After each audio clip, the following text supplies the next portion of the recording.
Gun, gun, gun, gun, gun, gun, guns, guns, gun, guns, guns, guns, gun, gun, gun, gun, gun, gun. Speed Tiger and I have been developing some bits again, specifically T-slot cutters. You might know them as key seat cutters, but in general, we're talking about bits capable of doing undercuts.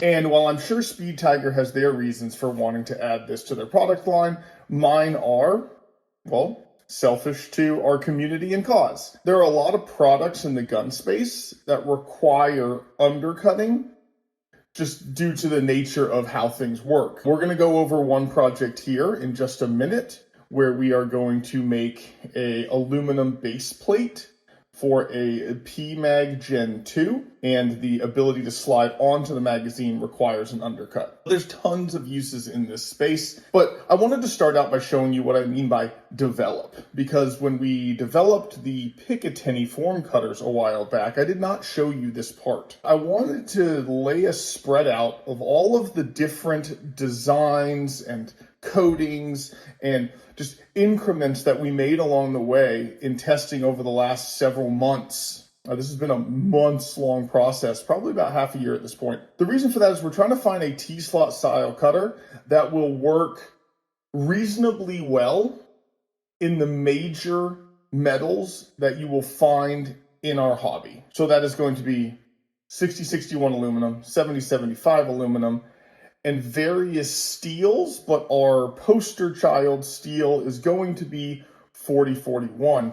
And you might say to yourself, that's going to be a very difficult thing to do simply because those are such drastically different metals, specifically the aluminum versus the 4140 pre-hardened steel. But the goal here was to get a finish that, since most of the stuff that we're talking about here will blast out. And so we're talking 80 grit sandblast cabinet. We have accomplished that. I'm going to bring in one last bit here, which is not an undercutting bit, to talk about why that is such a difficult task. So you can see the helix angle on this bit, specifically made for aluminum. So this is slightly higher helix than usual.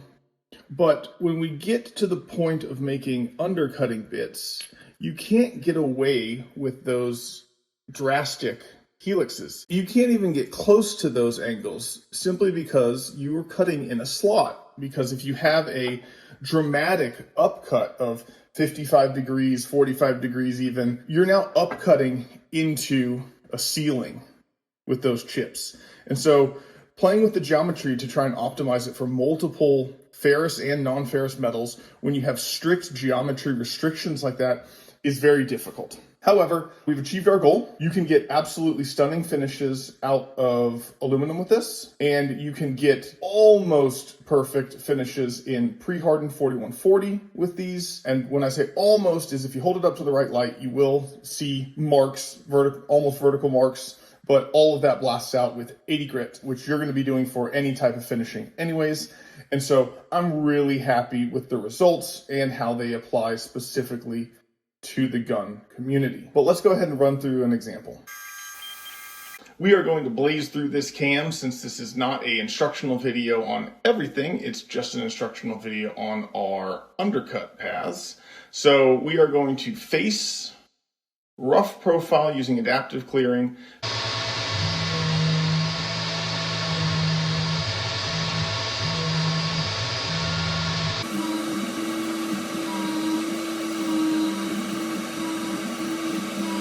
finish profile using a 2D contour,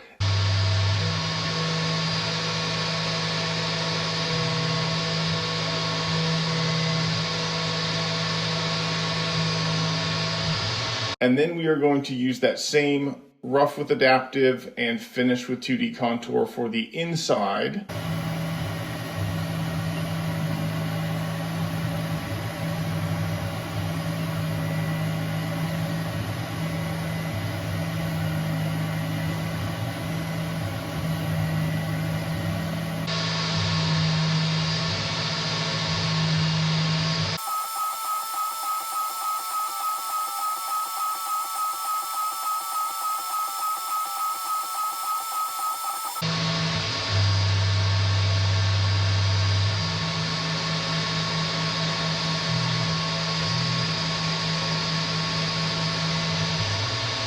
All that was done with this 1/4 of an inch 3-flute bit specifically for aluminum. We then switched over to the 1/8 inch version of that bit to do a ramping down 2D contour for that through slot all the way to the bottom.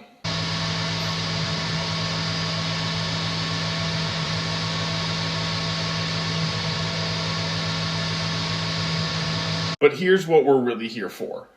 We are going to use that undercutting bit, in this case the 3/8 of an inch version, to, in a couple passes, cut this undercut. This is a 0.12 inch undercut, so we cannot do it in a single pass because this is a 0.1 inch deep cutter. So what we are going to do is we are going to follow this inside line. I've extended it out a little bit to make sure we don't hit anything on our curve in. What I want to pay special attention to here is that I've offset this up 20 thousandths of an inch, because remember, we're going for a 0.12 inch deep slot. And so if I do a path at 0.2 offset, and then I come back around and I do the exact same thing without that offset, now I've hit all 0.12 inches of height that I needed to. That then allows me to come in and do those exact 2 same paths, but this time I'm not leaving any stock radially like I did before.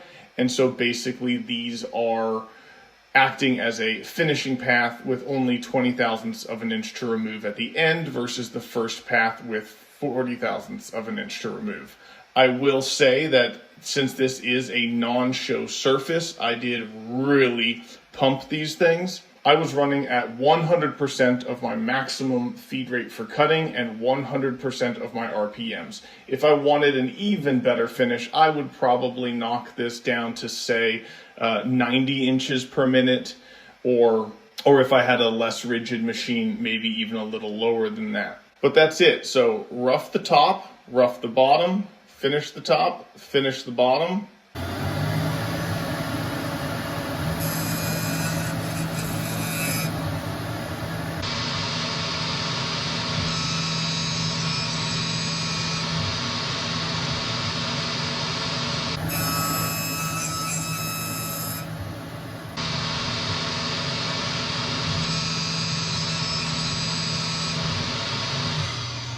Throw some edge breaks on it with this bit.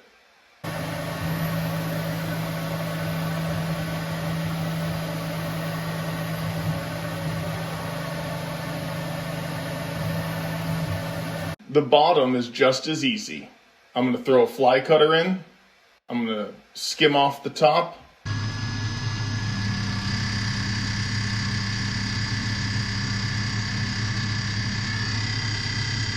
And once again, throw some edge breaks.